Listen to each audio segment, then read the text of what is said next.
Yun, nagbabalik na naman ulit tayo, ano ho? Kung saan ho kayo naroroon ay magandang umaga, magandang tanghali at magandang gabi sa inyong lahat, ano ho? Masayang araw ho ng Lunes sa ating lahat. Kanina ho, galing ho kami sa Kuan. Saan ba tayo galing kanina? Mag-hi ka muna para sa vlog ko. Saan tayo galing kanina? Doon sa parade ni Utoy. Remembrance Day. Remembrance Day ha. Remembrance Day ceremony. Galing ho kami kanina doon at si Utoy ho ay air cadet. Pumarada ho sila kanina. Kaso hindi ko na ho masyadong naipakita yung mga nangyari at bigla ho namang nalobat tong aking pang-vlog. Tsaka yung cellphone ko nagluloko na rin ang battery. Madaling malobat. So dapat lagi kong dala ang aking power bank. Ano si Maring Blessing? Tinatanong ko saan yung sikil. Okay. Siya masayang araw ho ng Lunes sa inyong lahat. Kung saang sulok ho kayo ng mundo naroroon. Ito ho, kami ho na may nakapahinga na. Sulit na sulit ho naman. Nakapaglinis nga ho kami ng bahay. Yan. Nakapag-ayos ho ako ng garahe. Ngayon ho, kami ho ng mahal na Reyna. Ito, kakayod na naman. Diretso na naman ho kami sa cleaning. Ano? Dalawa ho ang lilinisin namin. Isang clinic at saka isang butika. Ano ho? Ayun naman ay saglit lang, isang 1.5 hour, no? Yung isa. Tapos yung isa siguro 30 minutes lang, no? 30 to 45 minutes. Sayang ho din, ano? At sa mga nagtatanong ho pala sa akin kung pagod ho ba kami sa aming paglilinis, hindi po. Aaminin ko sa inyo ay hindi po dahil ang ginagawa lang ho namin ay kuha ng basura, dusting, mop, vacuum, yun lang. Oo, kasi different Different iba-ibang customer. Tapos iba-iba yung gusto nila na kuan. Yeah. Yung isa natin, 'di ba? Hindi tayo gagalaw ng basura, sweep and mop lang. Yan. Tapos punas lang, dusting, that's it. Walang tapo ng basura. Nasabi ko na po ito sa dati kong vlog. Dati dalawa ang trabaho natin nung hindi pa tayo nagki-cleaning, di ba? After ko po sa warehouse, diretso po ako ng restaurant. Yeah. Tapos ikaw, after mo ng trabaho mo sa University of Alberta, diretso ko naman ng Costco. So parang kuan ho kami noon. Parang wasted na pagod ho talaga. Ngayon lagi ka may hinahabol na oras, kailangan mo mag-clock in, diba? Ngayon kami ho nag-i-enjoy dito sa cleaning at syempre, ito nakakapag-vlog ako. Tapos nung wala pa dito ang aking ama't ina, lagi ko silang kausap, naka-headset kami. So, nakaka-enjoy ho, ano. Yun lang ito, kakayod na naman ho tayo. Siya, tara na. At isasama namin kayo sa aming paglilinis kung ano bang ginagawa namin. Papisid tuloy. Alin? Yung papi ko. Paalis na ho tayo ng bahay. Gusto ko mang ipakita yung nangyari kanina na ceremony sa Remembrance Day. Nagloloko ho naman yung mga gamit ko, hindi ko na charge at hindi na naalala. At galing kami ng birthdayan kagabi. Nagdala kami ng bikaw. Pero at least may napakita ko sa kanila yung nangyari lang. Yung parang pasilip lang. Kasi nakakahiya din naman mag-video doon at syempre yung mahirap din namang itapat sa mga mukha ng tao, di ba? Pag mag-video, nakakahiya. Anong sabi mo? Mag-content ulit tayo ng Y Edmonton. Mag-content ulit tayo ng bakit natin pinili ang Canada? Diba? Why not nagstay sa Singapore? Yan. So nadinig nyo naman ang sabi ng mahal na Reyna, ano? Pasensya na po. Sa totoo lang, may mga nagme-message sa amin. Although na-vlog na namin dati. Kasi yan. May mga bagong subscriber. May mga bago ho tayong subscriber na bakit daw sa Edmonton kami lumipat, bakit daw umalis ng Singapore, bakit daw umalis kami doon sa Newfoundland and Labrador. Yan. Bakit daw kami umalis ng Pilipinas? Yan, nagpapa-content ho. Although nasabi na namin, kamusta ang buhay sa Canada? Yan. Ay, ito pasok na naman ho bukas. Ang bilis ng 3 days. Ang bilis ng 3 days na pahinga. Sana ho kung papala rin, ngayong darating na December, makapunta kami ng British Columbia. Idadrive ko lang ha. Ilang oras ga? Depende. Saan ba tayo pupunta? Sa Revelstoke? Kaya Gian, Revelstoke 7 hours 30 minutes. Okay yan. Ito, bale, gamit ko ho uli yung application ko. Marami nagtatanong sa akin kung paano ko daw ginagawa to. Tapos nagtatanong sila sa akin na bakit daw hindi ko na ginagamit to. Ayan. Itong pang-vlog ko na to. Minsan ho, parang iniiba-iba ko rin yung mga camera na ginagamit ko na application, iniiba-iba ko rin. Para naman hindi ho kayo magsawa, Depende sa mood mo. Depende sa mood na. Ito lang ho, simpleng araw hula ng Lunes. Ito, pasok na naman bukas. Ngayon ay November 11, tama? Yan. Aba, mag-iisang buwan na pala ang amat ina ng November 13. Kabilis ng panahon Wala pa din hong snow dito sa Edmonton, Alberta. Ito ho, ang itsura ng Edmonton, Alberta ngayon. Natutuwa ako dun sa isa nating subscriber. Sinong subscriber? Itong tumataas din kasi yung viewers niya. Ito si Joy in Alberta. Oo. Yan, paring Kiko, Ate Joy. More blessing sa inyo kasi parang bumili sila ng bahay, di ba? Parang may napanood talaga? ako. May napanood ako na ganun. Bumili na ba sila? Oo. Yung from PEI. Galing sila ng Prince Edward. Shoutout po sa inyo, paring Kiko at saka Ate Joy. Parang Joy in Alberta ang vlog nila Ka-message mo ba ito sa messenger? Parang nakaka-message ko yung asawa niya si Kiko. Yan. Okay. Maraming salamat ho nga pala sa mga patuloy na pagsubaybay, yung pag-like at saka mga pag-comment niyo na tinuturuan ako May mga nagko-comment sa akin na yung daw vlog ko ay natural na natural. Dahil minsan pag ho kayo nagkakamali, hindi ko na siya ina-edit. Yan. Hindi ko na bihirang-bihira ako mag-edit.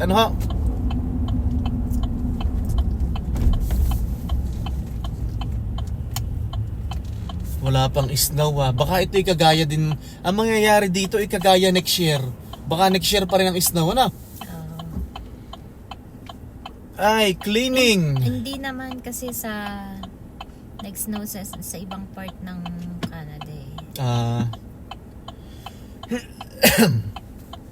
Sa nagtatanong ho kung kamusta yung pamumuhay namin dito sa Canada, ayos naman ho.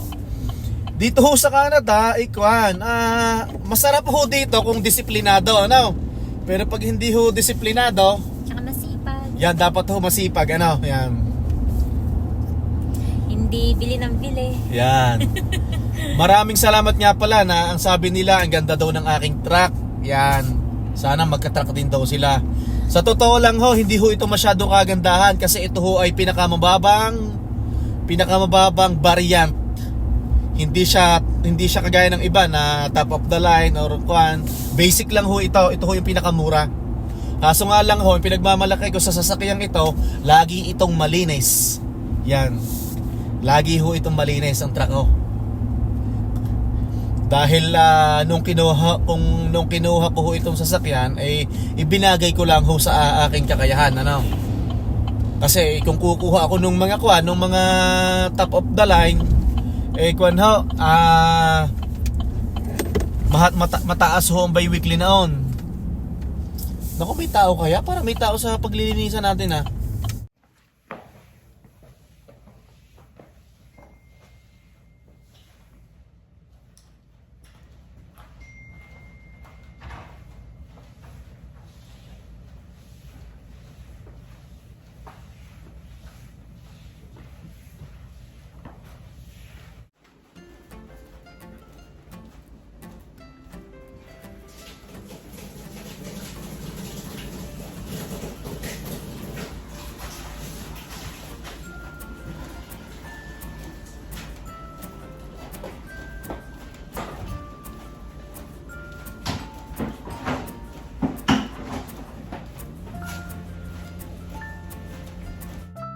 Ay, gabi na kami natapos.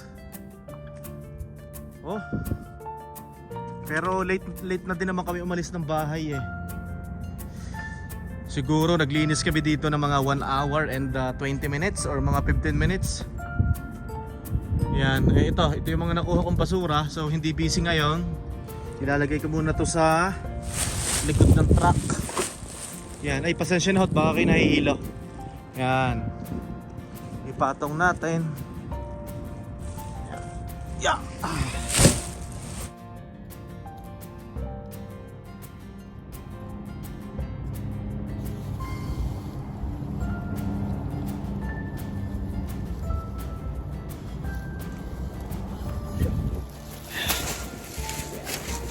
Patong.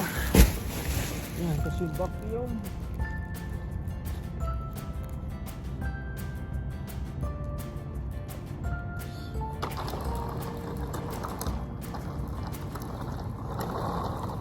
Tapos na ho kami dito. Tapos ang diretso namin doon sa butika. Mga kwan lang yon, mga 30 minutes or baka wala pa. Medyo malamig na, masakit na sa tenga. Bale ito, hinihintay natin ang mahal na Reyna.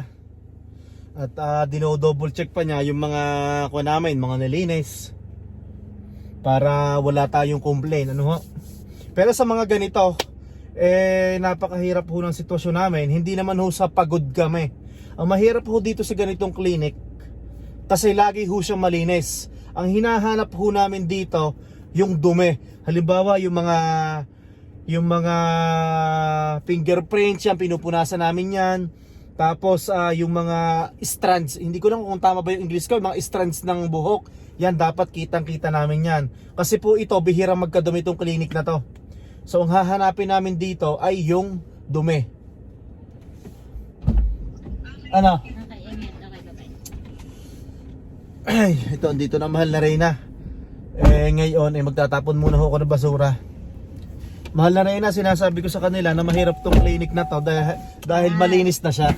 Ang hinahanap natin ay dumi. Detailed cleaning kasi Detailed siya. cleaning po ito. Oo. Detailed cleaning kasi mga fingerprints. Oo, ganyan. tsaka yung mga, tama ba English ko? Dust. Sabi, nag-English ako strands ng buhok. Yeah. Kasi baka pagtawanan ako, baka may mali ang sinasabi ko eh. Mahirap po naman, ano? Ay, pero nakaka-enjoy ho naman ng ganito. Hindi ho kami nagsisisi na pinili namin part-time ang cleaning. Kaysa bumalik ho kami ng restaurant, ano? Pero hindi ko naman ho hinahamak yung sinasabi kong restaurant, ano? Maganda Kasi rin naman. doon kami nanggaling. Yeah, maganda rin naman ang mga restaurants talaga kasi may may mga tips ka. Oo, kaso dito is yung parang hawak yung oras. Yes, Yan. oo. Okay. So magtatapon muna ho ako ng basura. Ikaw na lang. Ako na lang. Lagi na bang ako eh. Ito, bali magtatapon ho tayo ng basura.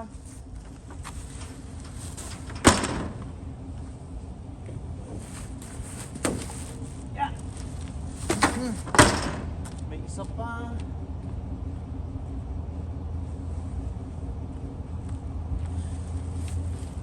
Yan.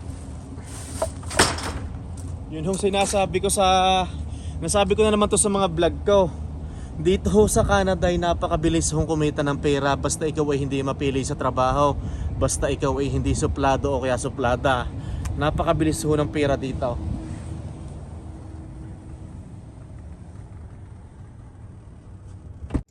Ito ay bali kun ha diretso na muna ho kami sa isang cleaning, yun na yung huli. Pero dadaan muna ng bahay.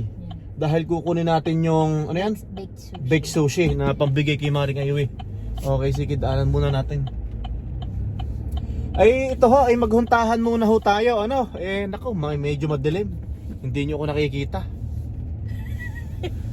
Maitim. Hindi nyo nakikita ang pagbumukha ko. Hindi, basta maliwanag ang sinasabi ko.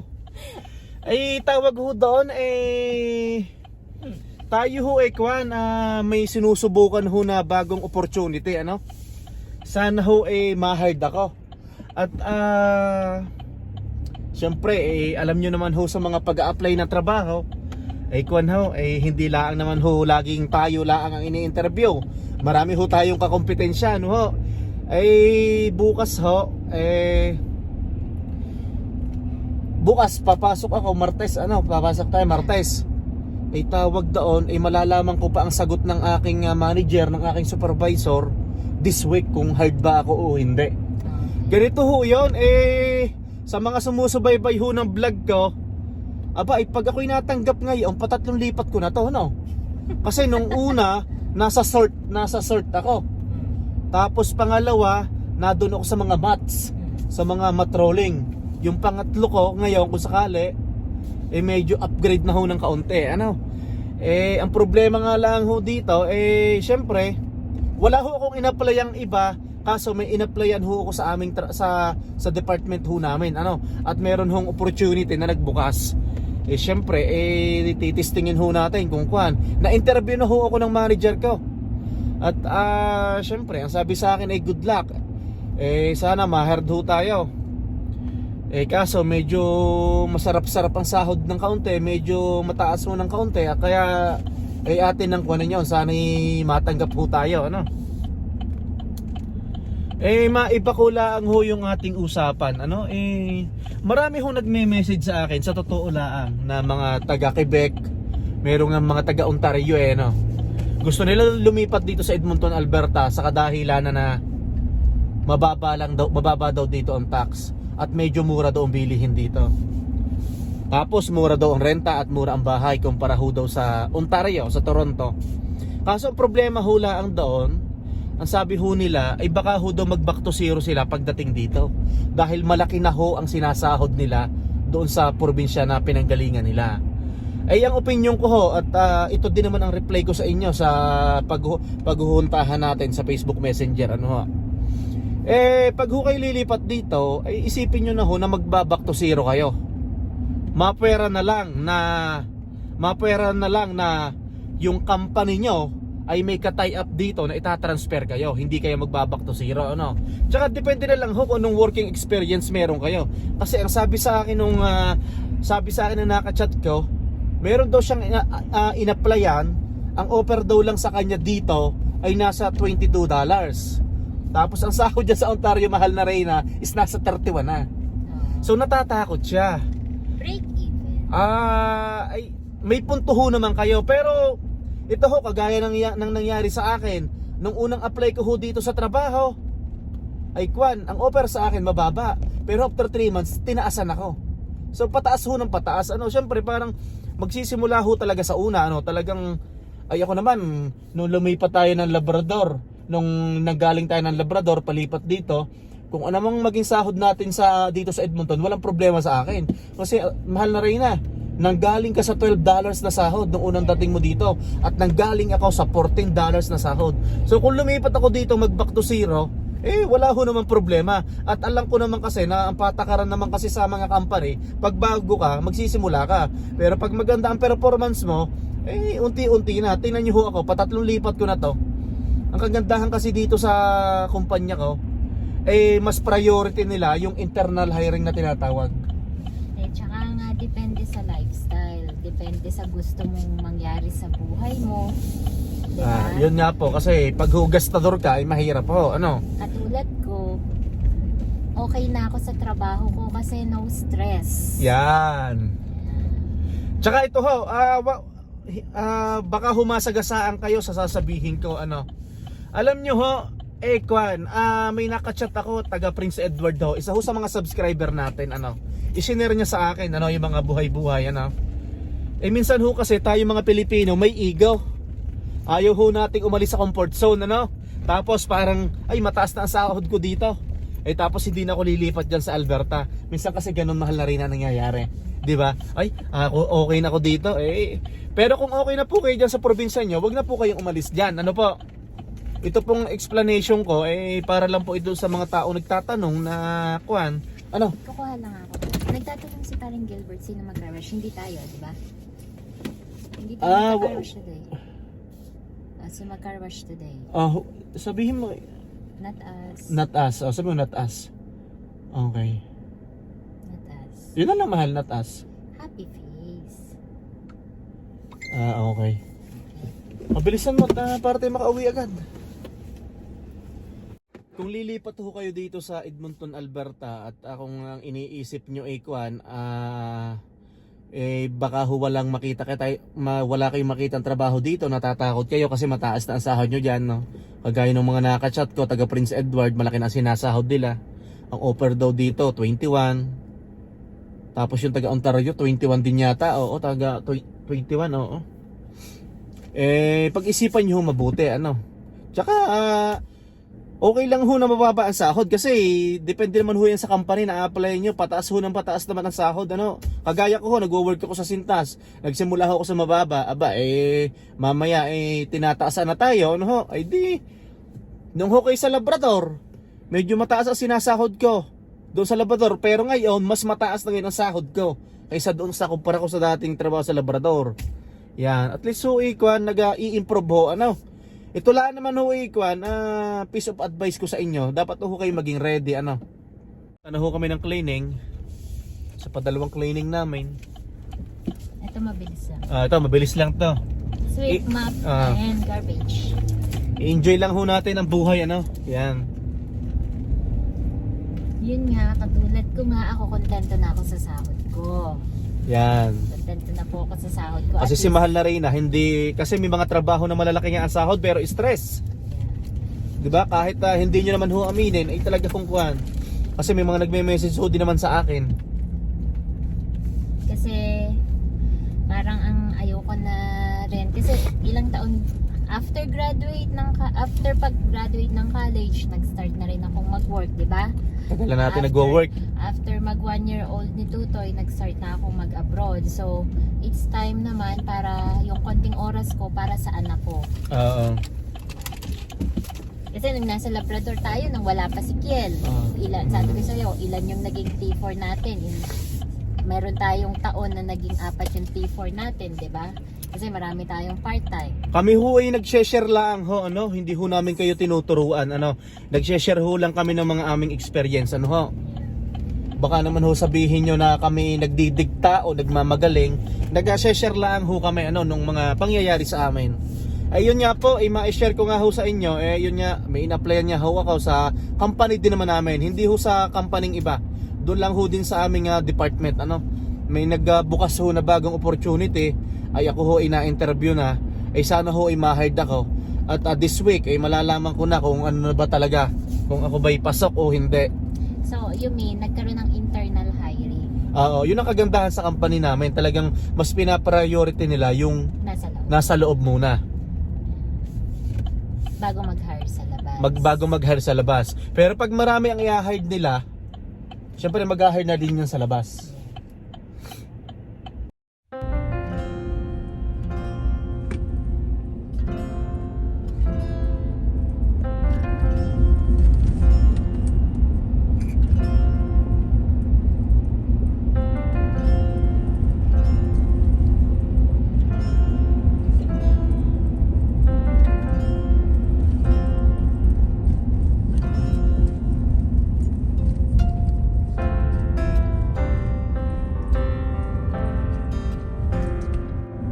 Bale, malapit na ho tayo sa isang cleaning.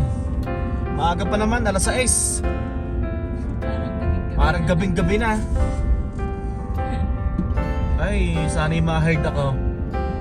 At pag na-hired ako, maagang papasko ni Lord. At medyo ayos-ayos din ang sahod. Malaking tulong din.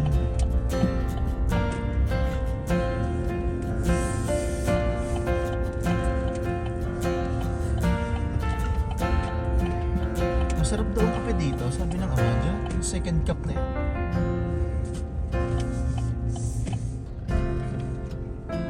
Ay.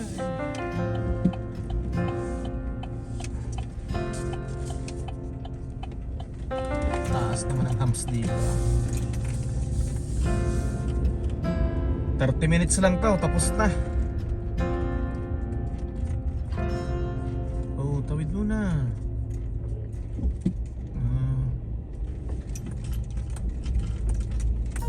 Wala pang snow parang hindi na mag-i-snow.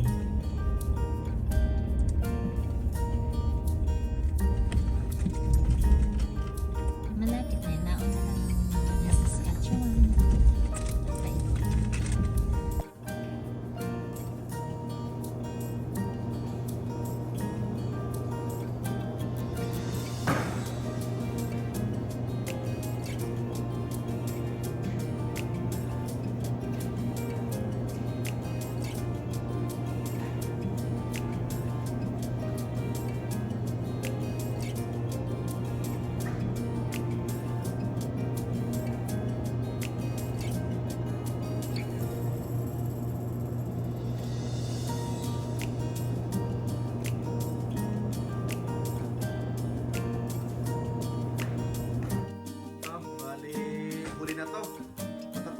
mahal na Reyna. Mag-hi ka muna dito sa vlog. Yan. Yan na. Ito, nililinis niya to, mga microwave. Yan. Yan, ganyan lang ha. Linis-linis. Tapos sa kabila naman, hindi natin ginagalaw ang basura, ano? Yeah. Ito, bali, malapit na ho kaming matapos, ano? Tapos ito, uwi na kami ng bahay. Ay, pasok na naman bukas. Pero ganyan lang talaga kasi pag ho naman nasa bahay laan, nakakainip, ano ho? Ay ito, kahit pa paano, kumikita tayo. May pambayad tayo ng bahay, may panggasolina tayo. Yan. Pang-grocery, Pang-grocery, ano ho? Pang-araw-araw. Pang-araw-araw. Yon, tapos na ho tayo mag-cleaning, no? Ay, pasok na naman bukas. Ay siya, kamusta ho kayo, ano? At kung saang sulok ho kayo ng mundo'y kayo mag-iingat dyan, ano? Doon ho sa mga tao na wala pa ang mahal na Reyna. Doon ho sa mga tao na may application ho tayo, na may application dito sa Canada. Ibag ho kayo mawawala ng pag-asa. Saan ho ba mapupunta at makakarating din kayo dito? Samahan nyo lang ho ng pagdadasal at saka talagang pagtsatsaga, paghihintay, ano ho? Aray, nadinin na ang mahal na Reyna.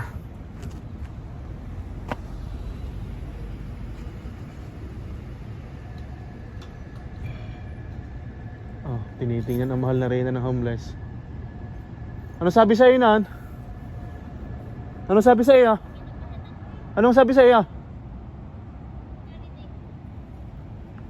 Minsan itong mga homeless ho dito, minsan nambabara ako eh. Yung pasok ngayon, Lunes, dahil Remembrance Day.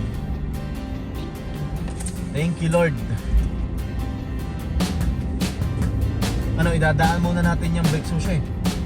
Ayan. Idadaan muna ho kami sa kumari namin, sa aming pare, at may ipapatikim kami na bake sushi.